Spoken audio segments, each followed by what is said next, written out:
to be young, gifted, and black. When I first heard this phrase, I was a preteen. When I heard it sung at a university I had visited. When it was sung by a choir of all young, gifted, and black students. I was a young girl full of pride and joy when the phrase was said unto me. I even shed a tear because of how the phrase was so beautifully sung and uplifting.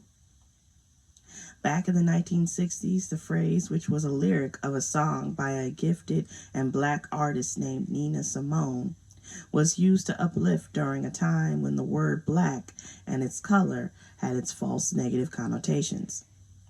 There was also another phrase around by another gifted and black artist named James Brown. I'm black and I'm proud. Both phrases were used to combat the negative and bring the positivity and pride to the world and embrace the color's beauty. Both phrases did their job so well that during that time, black became a people, a culture, a style, with the embrace of hair in its natural state, such as the afro and wearing African attire, and it created a way of living called blackness. Until over time, it began to wear away. The phrase to be young, gifted, and black had slipped into the recesses of people's minds. As I look back over my life thus far and look at my own journey thus far, I realized that I had learned the harsh realities and truth of the phrase.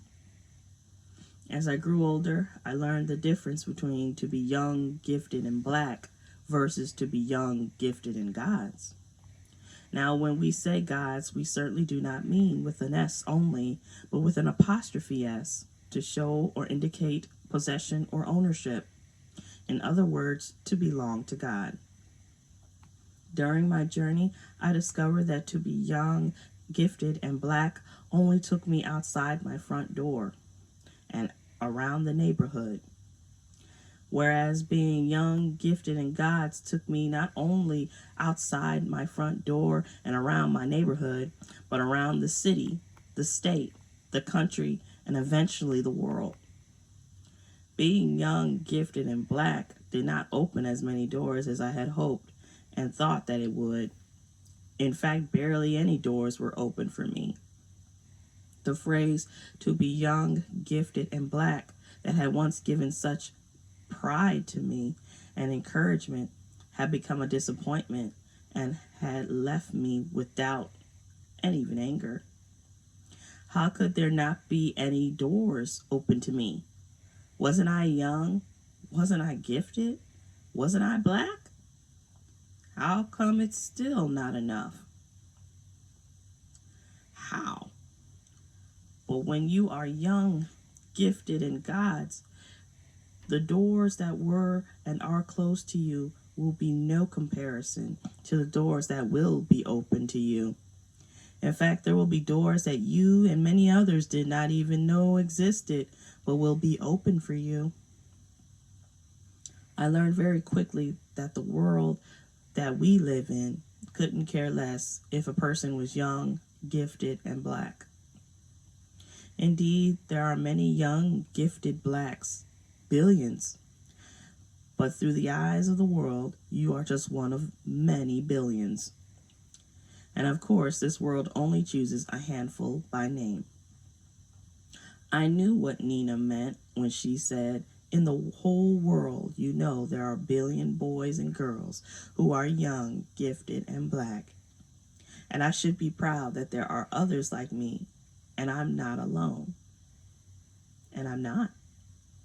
But unfortunately, as I've seen throughout my childhood and even my adult years, that through the eyes of only young, gifted, and black, and to see that there are billions of young, gifted blacks out there and only a few are chosen, oftentimes gives rise to jealousy, envy, hatred, strife, malice, and disdain towards those who are fellow young, gifted, and black.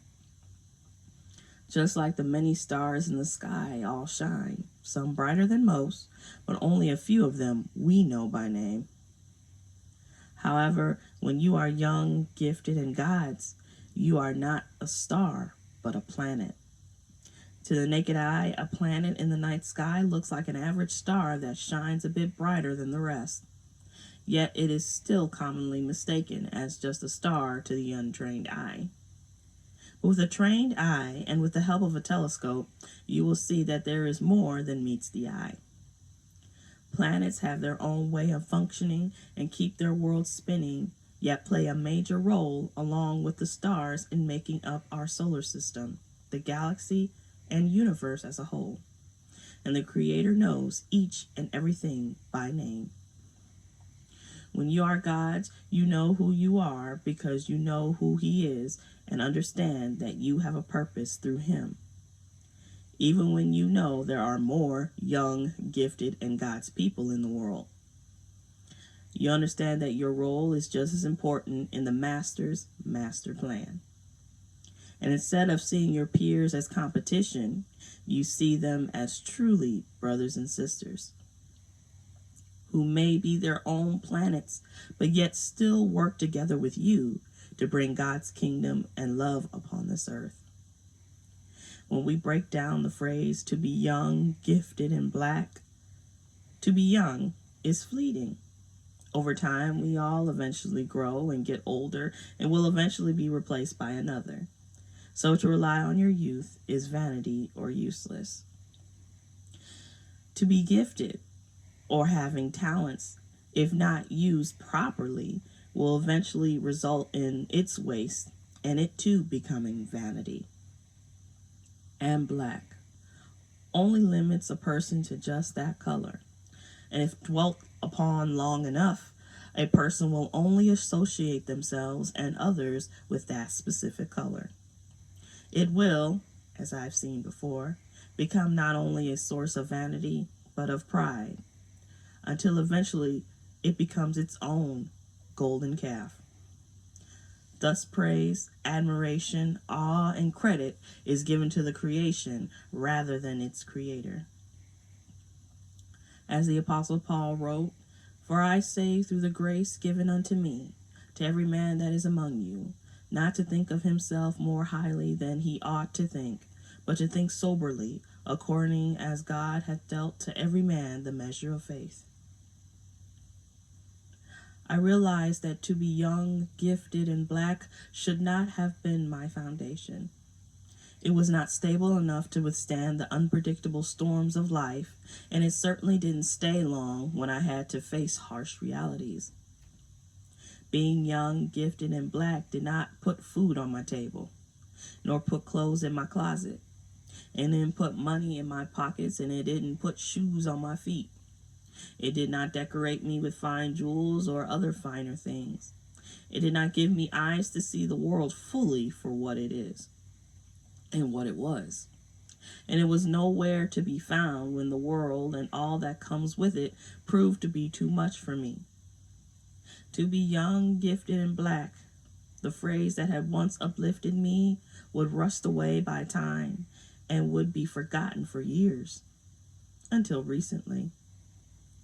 But when you are young, gifted, and God's, it becomes more than a phrase, but a way of living. It is still not easy, but you can withstand and stand when no one else will stand with you. And instead of rusting away, it renews itself with each level of life. If only there were more young, gifted, and God's people. Oh, what a lovely and precious dream that would be. What if we would replace the word that temporarily encourages and uplifts with a word that truly uplifts and endures until the end of time, and sticks to you better than anything or anyone can? What can I say? To be young, gifted, and God's is truly where it's at, and that's a fact.